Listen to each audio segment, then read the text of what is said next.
S obzirom na to da gradska vlast očigledno nema nameru da reši taj problem, u akciju je stupio mesni odbor Srpske napredne stranke Dositej Obradović.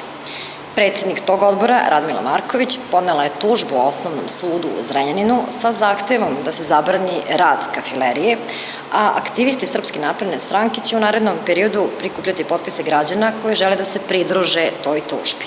Srpska napredna stranka je prošle nedelje otkrila javnosti aferu velike pljačke Zrenjaninaca, zbog koje bi u istinski demokratskim društvima pljuštale ostavke među gradskim čelnicima. Nažalost, u našem gradu nema ni demokratije, ni elementarnog morala i osjećaja odgovornosti među gradskim funkcionerima.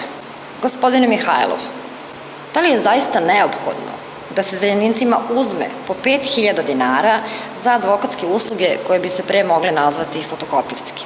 Gospodine Mihajlov, zašto umesto gradskog budžeta punite račun advokatske kancelarije Mihajlović?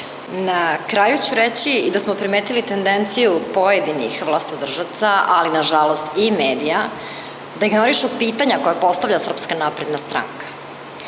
Svako ko je pomislio da ćemo neprijatne teme po vlast i njene pomagače samo po jednom pomenuti i prepustiti zaboravu, grdno se prevario. Što bi rekao Matija Bećković, ćeraćemo se još.